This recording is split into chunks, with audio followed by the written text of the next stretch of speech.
Assalamualaikum warahmatullahi wabarakatuh. Perkenalkan, nama saya Diva Maulana. Di sini saya akan menjelaskan lab build a sample web app in a Docker container.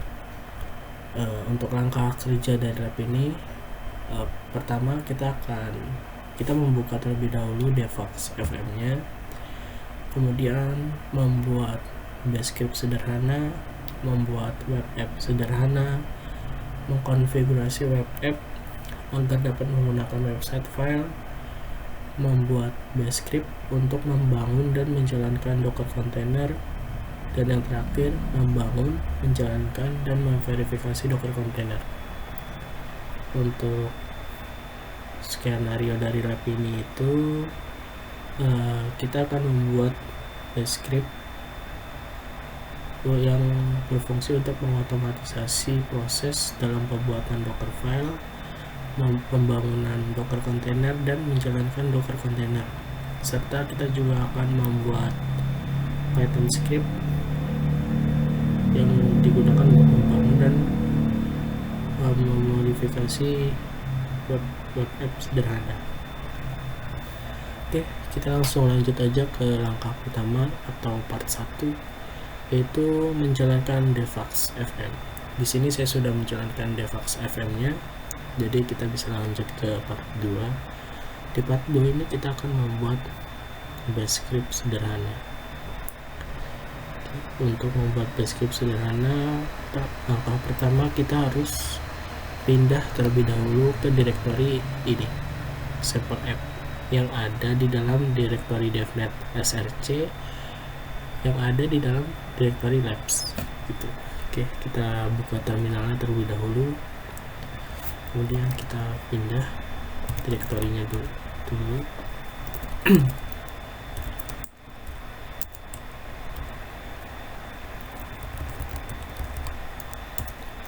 Oke, kita udah pindah. Sekarang kita buat file base script ya, dengan menggunakan command touch yang kita beri nama userinput.sh. Oke, file base script sudah terbuat. Sekarang kita buka file base scriptnya dengan menggunakan nanotext editor.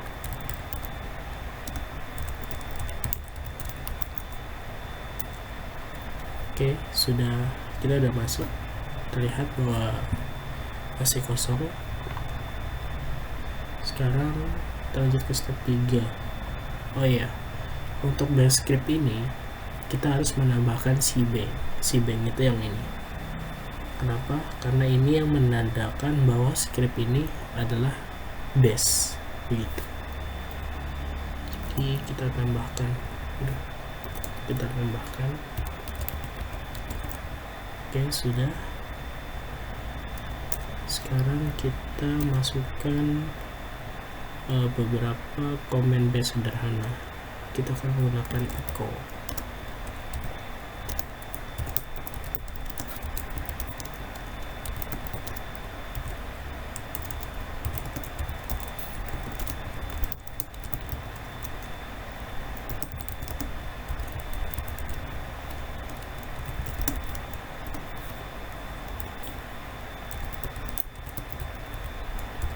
Oke, sudah kita tambahkan komennya. Udah, maksud dari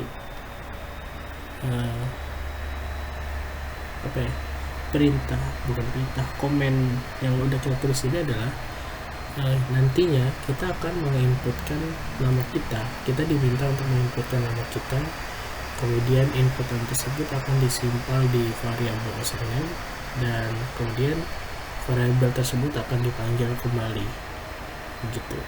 Sekarang kita simpan dulu, kemudian sekarang kita jalankan.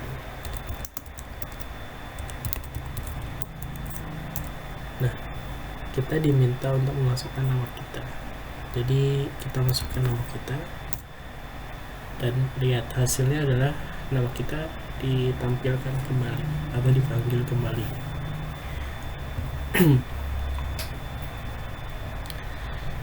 Kita lanjut ke step 7, mengubah mode dari script. untuk pengeksekusian file untuk semua user. Oke, maksud dari mode ini adalah seperti ini. Nah, ini kan ada beberapa kode nih, RW. Nah, ini tuh ada ketentuannya, dimana 3 digit pertama ini adalah milik owner dari filenya. Kemudian 3 digit berikutnya itu milik grup atau user-user yang masih berada satu grup dengan owner. Dan yang ketiga ini milik all user atau user lain gitu. Jadi di sini kita bisa lihat bahwa owner itu hanya bisa menulis dan membaca, grup juga bisa menulis dan membaca, sedangkan user lain hanya bisa membaca. Dan sekarang kita ubah modenya agar semuanya bisa melakukan eksekusi. Kita menggunakan komen chmod a plus x. A plus x ini maksudnya adalah a itu all dan x adalah eksekusi. Jadi maksudnya itu adalah all eksekusi, yang berarti kita mengubah modenya agar semua bisa mengeksekusi gitu. Kita masukkan nama file user input. Oke, sekarang udah kita ubah. Sekarang kita cek lagi apakah sudah berubah. Dan ya, kita bisa lihat di sini ini udah berubah ya. Udah owner udah bisa melakukan eksekusi, grup juga, dan user lain pun sama bisa melakukan eksekusi. Kita lanjut ke step 8. Kita ubah namanya menjadi user input saja. Oke, sudah. Sekarang kita eksekusi kembali file base script-nya. Kita masukkan nama kita. Oke, nah di sini ada sedikit perbedaan.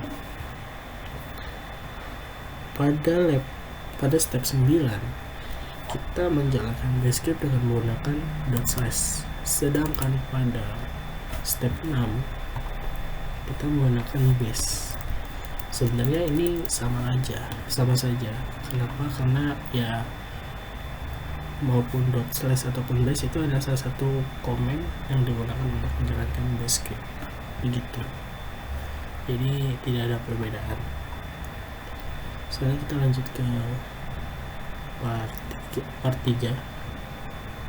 Untuk step 10 ini, kalau misalnya kalian memiliki pengetahuan yang lebih tentang script base, kalian bisa tuh modifikasi base script yang tadi.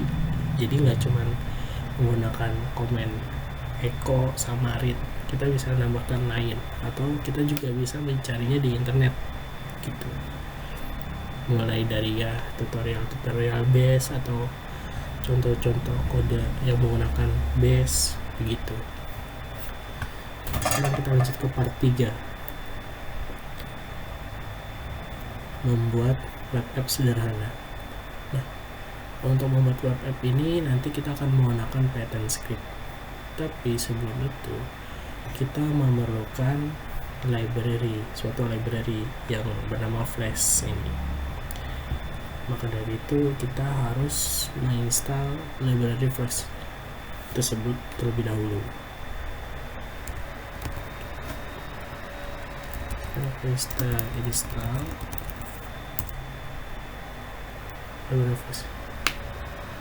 Requirement already. Oke, berarti di Devux ini library Flash-nya udah terinstall. Sekarang kita lanjut ke step 2.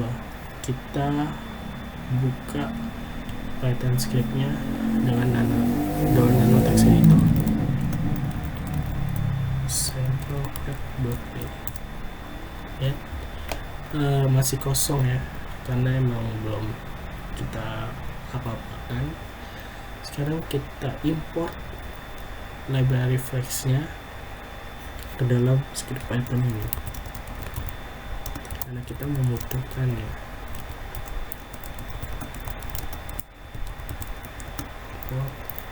Request Kemudian kita membuat instance dari kelas flash yang dimasukkan ke dalam variabel sampel.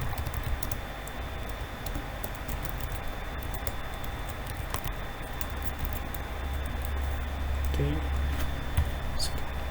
Sekarang kita lanjut step 5, mendefinisikan metode untuk menampilkan IP address client. Kita bisa gunakan ini.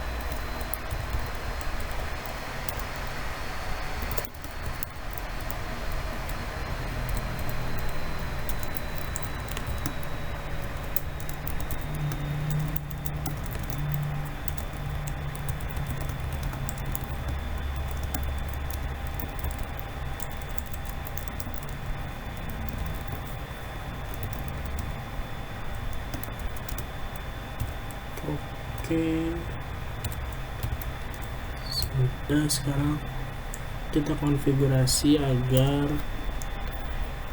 aplikasi dapat berjalan secara lokal.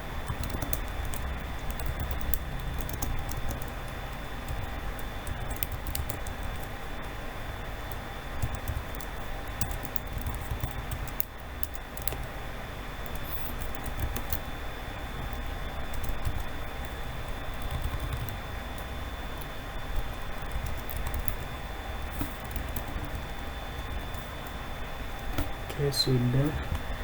Sekarang kita save, kemudian kita jalankan Python scriptnya.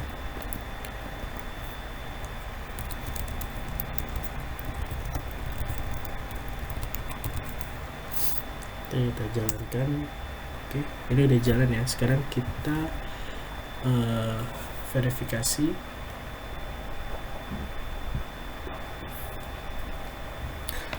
Dengan cara, ada dua cara.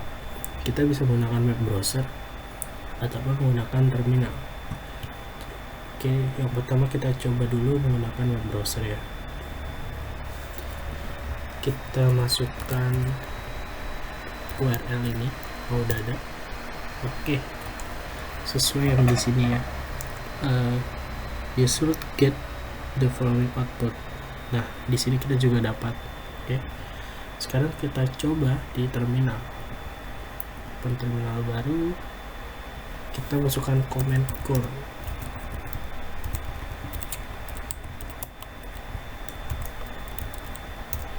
Nah, sama, hasilnya pun sama. Oke. Sekarang kita keluar dari server. Kita bisa mencet Ctrl C. Sekarang kita lanjut ke part 4. Di sini kita akan mengkonfigurasi web app agar dapat menggunakan website file. Gitu. Pada part ini kita akan membangun web app sederhana, di mana web app-nya itu akan termasuk HTML dan CSS-nya juga. HTML ini adalah halaman pertama yang akan dimuat ketika klien mengunjungi suatu website gitu. Kemudian CSS ini adalah suatu style sheet yang digunakan untuk mengkustomisasi atau mempercantik tampilan halaman web yang kita kunjungi begitu. Oke, sekarang kita lanjut ke step 1.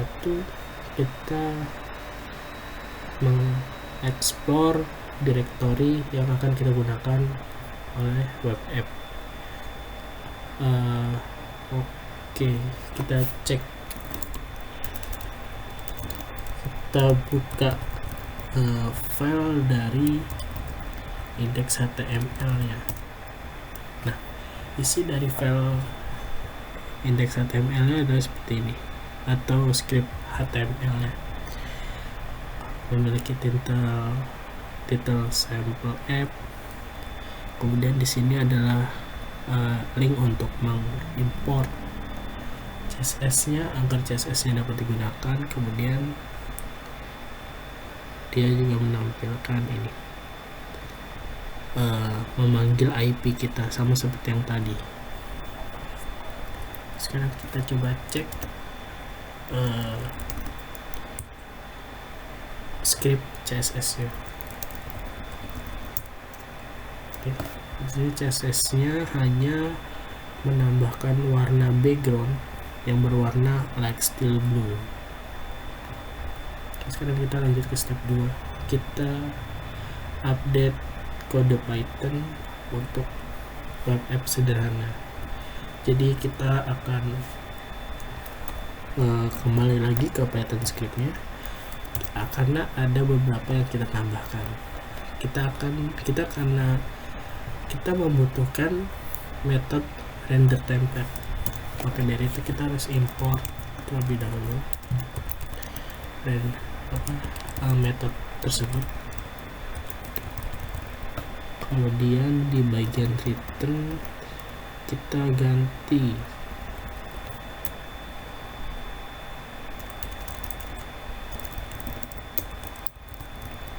template index.html. Nah, kenapa kita membutuhkan render template gitu kan? Karena render template ini fungsinya untuk merender secara otomatis file HTML yang nanti akan merender HTML dari halaman web yang kita kunjungi, begitu. Nah, sekarang kita save terlebih dahulu. Oke, sekarang kita jalankan. Sekarang kita jalankan Python ya. Kemudian kita verifikasi kembali, sama seperti yang tadi. Cara verifikasinya ada dua, bisa menggunakan web browser atau bisa menggunakan terminal. Kita akan coba mulai dari terminal dulu. Web browser dulu. Nah, tampilannya beda kan sama yang tadi, karena kita di sini telah menambahkan CSS pada HTML-nya. Sekarang kita ganti terminal. Nah, beda kan? Yang awal hanya UR calling me, sekarang ada script HTML-nya gitu. Karena ini terminal, jadi ya tampilannya hanya berupa script. Berbeda dengan web browser yang ada warnanya seperti ini. Sekarang kita berhentikan servernya. Kita lanjut ke part 5, membuat base script untuk membangun dan menjalankan Docker container. Untuk langkah-langkahnya, pertama kita akan membuat suatu directory untuk menyimpan website file. Kemudian kita akan copy directory website dan script Python-nya ke dalam directory yang tadi kita buat di pertama ini. Kemudian kita bangun Docker file-nya, kita bangun Docker containernya. Setelah itu baru kita jalankan dan kita verifikasi apakah telah berjalan atau belum. Oke, mari kita lanjut aja langsung ke step satunya. Kita buat directory-nya untuk sebagai tempat menyimpan website. Oke, karena ini kita menggunakan base script, jadi kita masuk ke base script-nya yang bernama sample app ini.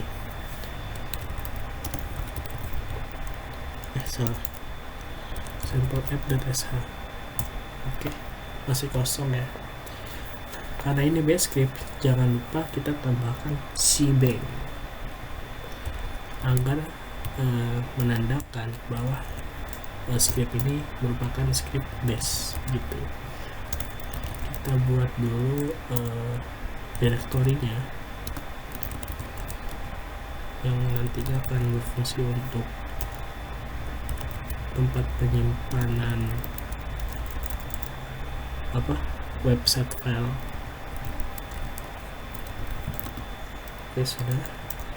Sekarang kita kopikan website directory dan script Python sample app ke directory ini yang udah kita buat ini loh, yang temdir slash template, temdir slash static gitu. Kita kopikan terlebih dahulu script Python-nya.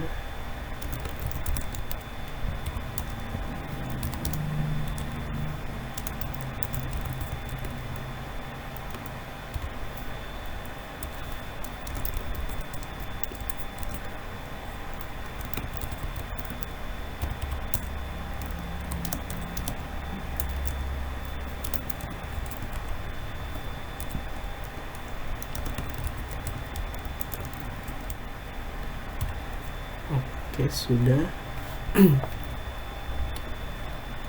Sekarang kita buat Docker file-nya. Untuk menjalankan kontainer, kita juga harus menjalankan Python. Maka dari itu, di dalam kontainernya kita harus menginstal Python. Jadi kita dapat menggunakan command ini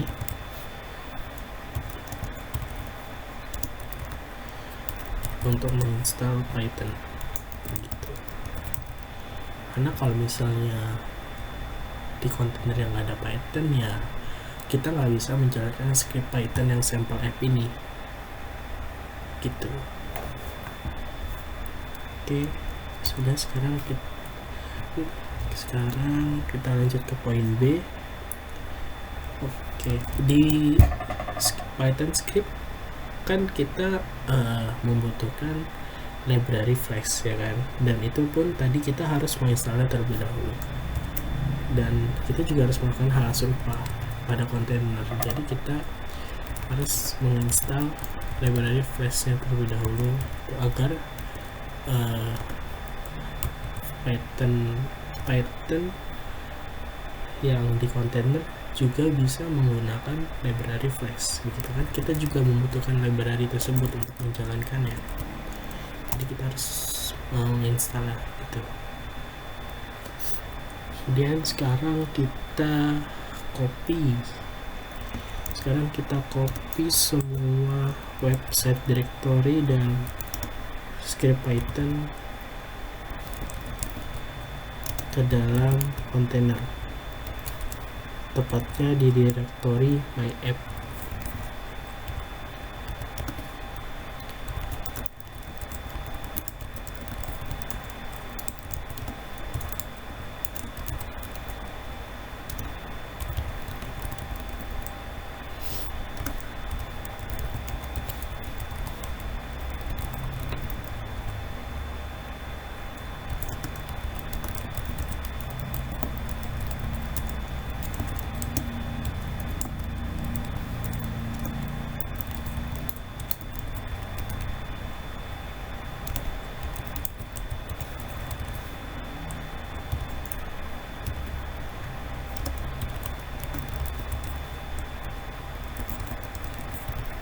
Oke, sudah.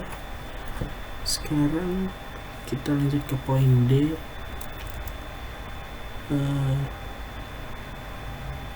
Kita gunakan command expose, docker expose untuk mengekspos port 8080 yang akan digunakan pada web server. Oke, sekarang kita tulis command-nya.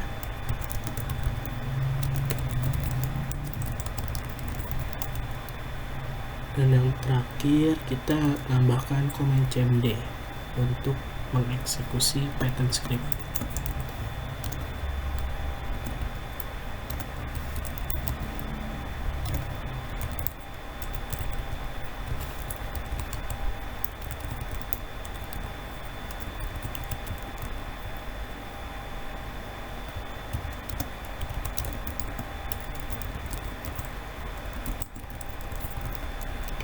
Oke, sudah.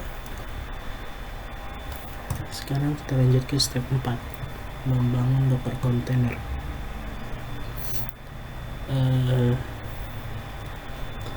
Untuk membangun Docker container kita harus pindah terlebih dahulu ke direktori temdir. Kita harus masuk dulu ke dalam direktori temdir. Kenapa? Karena nanti kita akan membuat kontainer itu di dalam direktori temdir begitu. Makanya kita harus masuk dulu ke direktori tersebut. Kemudian kita masukkan komen docker build sample app titik. Nah, maksud dari komen ini itu apa gitu? Maksud dari komen docker build int ini adalah untuk mengizinkan kita untuk menspesifikasi nama dari kontainer dan trailing period yang mengindikasikan bahwa kita tuh ingin membuat kontainer di direktori tersebut gitu. Maksudnya direktori tersebut itu adalah direktori temdir gitu. Sekarang kita jalankan, kita lanjut ke step 5, kita menjalankan kontainer dan memverifikasi ya apakah sudah berhasil berjalan atau belum. Untuk menjalankannya kita harus menambahkan komen dockeran ini md.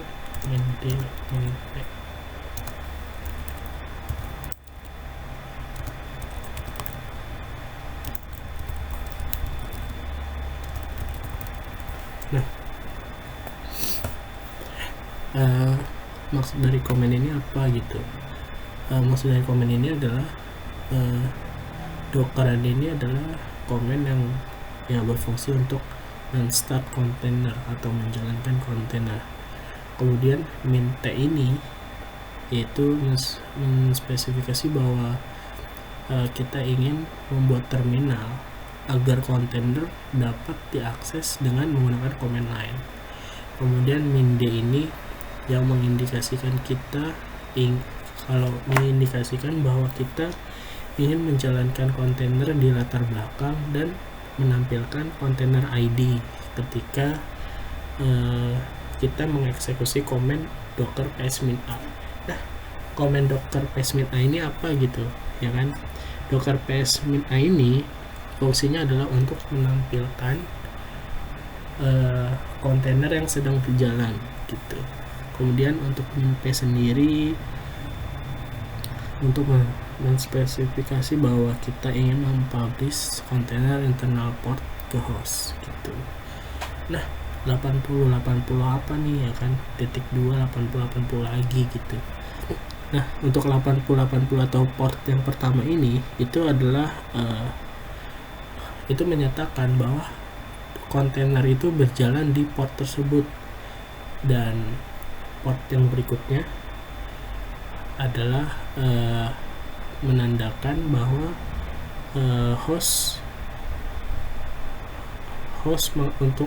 untuk menggunakan apa ya, jadi host itu hanya bisa menggunakan di port tersebut gitu, di port 80 itu gitu. Oke, kita lanjut ke poin B. Kita tambahkan komen docker psmin a. Nah, ini fungsinya untuk menampilkan semua kontainer yang sedang berjalan gitu. Sekarang kita save scriptnya. Kemudian sekarang kita lanjut ke part 6, yaitu membangun, menjalankan, dan memverifikasi docker container. Sekarang kita jalankan ya docker containernya, atau kita jalankan bash scriptnya gitu kan. Tadi kan kita buat di bash script ya kan, kita ingin membuat docker container dengan menggunakan bash script gitu ya. Sekarang kita jalankan bash scriptnya. Oke, sekarang kita jalankan.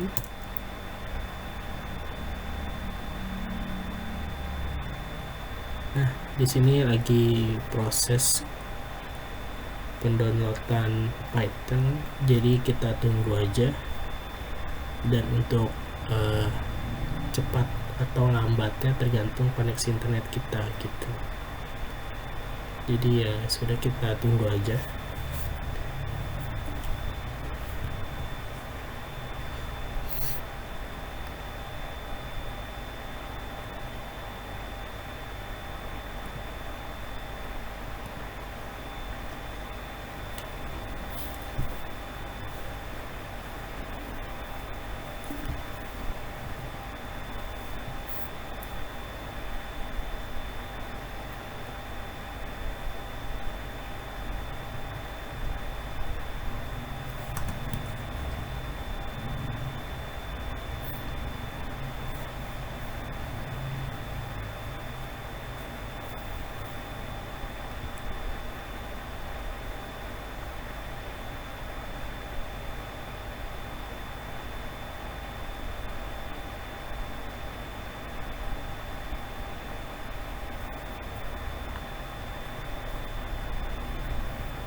Oke, kita lihat di sini sepertinya ini udah selesai ya instalasinya. Sesuai dengan script yang udah tadi kita buat, bahwa pada step 1 itu pertama kali kita instalasi Python, ya kan, seperti ini. Nah, ini kita instalasi Python, kemudian kita install flashnya, ya kan. Nah, terus sama nih di poin B juga, ya kan. Kemudian di step 3 kita copy semua isi dari directory static, kita pindahkan ke my app terus static gitu. Begitupun juga templates. Kemudian kita juga mengcopy script Python agar dimasuk. Kita copy ke directory my app, kemudian mengekspos port 8080, dan yang terakhir menjalankan script Python dengan cmd, dan ini hasilnya. Dan sekarang kontainernya sudah berjalan.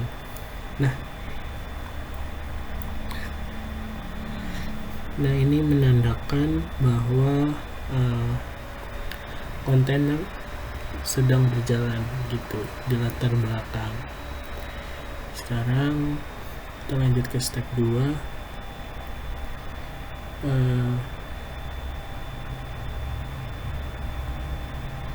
Oh iya, terus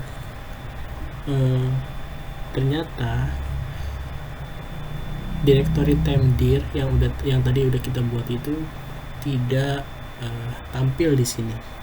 Kenapa? Karena hal tersebut karena kita tidak menambahkan perintah untuk menampilkan isi dari directory temdir gitu. Sekarang kita coba cek isi dari direktorinya. Nah, sesuai kan, ada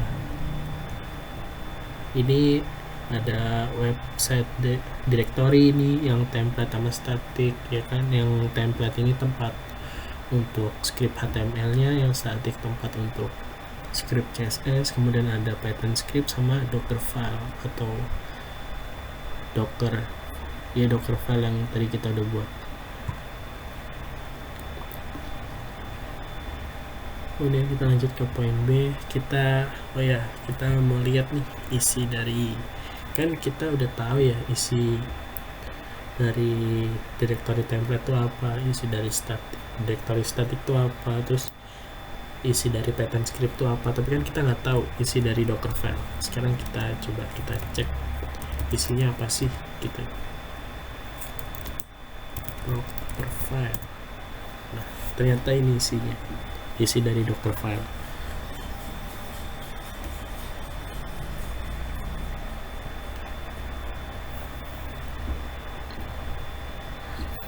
Sekarang kita lanjut ke poin C.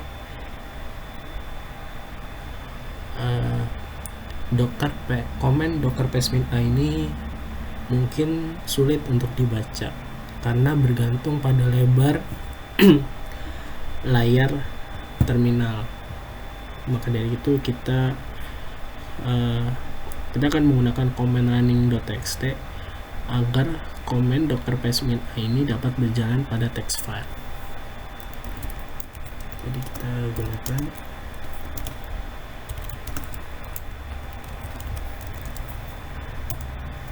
sudah. Sekarang kita lanjut ke poin D. Docker container itu dibuat dengan IP milik kita dari jaringan private. Sekarang kita verifikasi aplikasi yang sedang berjalan. Kita bisa cara verifikasinya sama seperti di awal. Kita bisa menggunakan web browser atau menggunakan terminal. Sekarang kita coba dulu menggunakan web browser. Kita ketikkan http localhost. Nah, ini IP kita. Sekarang kita coba dengan terminal ya. 1 sama. Untuk terminal kita memang harus menggunakan command co ini. Kita masukkan IP-nya. Nah, kita lihat di sini menampilkan script HTML gitu. Lanjut ke poin poin E. Nah, kan ini IP-nya udah tampil nih. Sekarang kita cek apakah benar IP dari Docker container kita segitu. Kita bisa menggunakan command IP address. Sekarang kita cari, oh ini Docker, ini Docker, dan ini IP kita, ini IP kita 172.17.0.1 sama ya, seperti ini. Oke, berarti IP-nya sudah sama.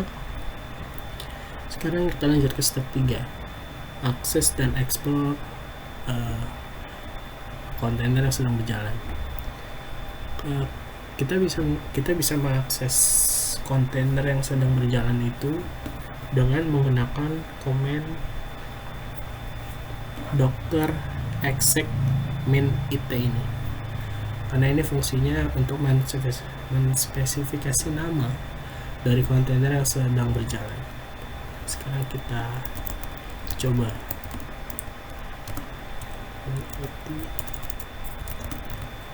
sample running, dan jangan lupa kita tambahkan cbn bus. Oke, kita udah masuk ke kontainernya, dan di dalam kontainer ini kita bisa mengeksplornya dengan menggunakan komen-komen Linux gitu. Sekarang kita coba deh, kita gunakan command ls. Nah, ini adalah direktori yang ada di kontainer sample running. Tadi kan kita mengcopy website directory dan script Python ke my app, directory my app yang ada di dalam directory home. Sekarang kita coba cek apakah benar ada gitu. Kita cek. Nah, ternyata ada, sesuai. Ada script Python, ada directory static, ada directory template. Sekarang kita keluar. Kita kalau kita mau keluar, kita bisa pakai command exit. Dan sekarang kita kembali lagi ke awal. Kita lanjut ke step 4. Stop and remove the docker container. Oke, jadi sekarang di step ini kita akan memberhentikan kontainer yang sedang berjalan dan menghapusnya. Untuk memberhentikannya, kita bisa menggunakan command docker stop, kemudian nama kontainernya. Karena di sini nama kontainer sample running, jadi kita tulis sample running, docker stop sample running begitu. Oke, ini lagi loading, jadi kita tunggu aja.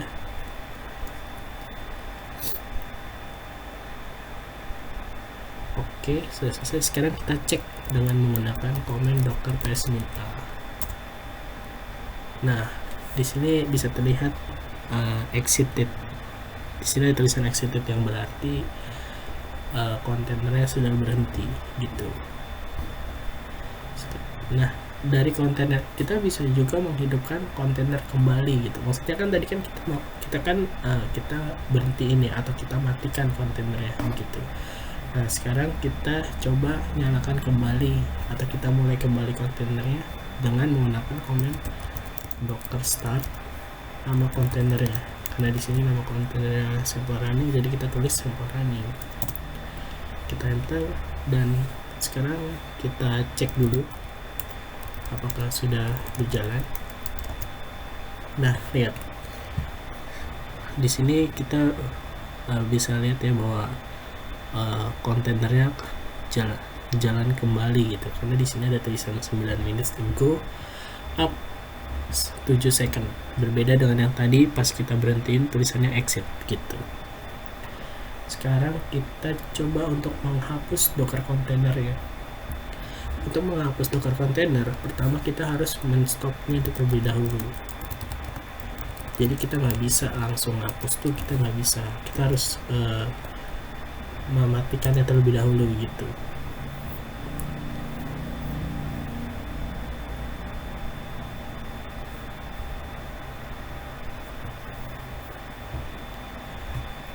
Nah, sekarang baru kita hapus Docker containernya dengan menggunakan command rm, docker rm nama kontainer gitu. Sekarang kita enter.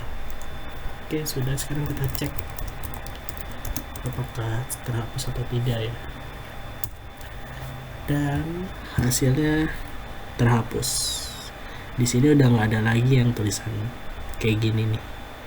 Bin ini udah nggak ada karena ya Docker container udah terhapus gitu.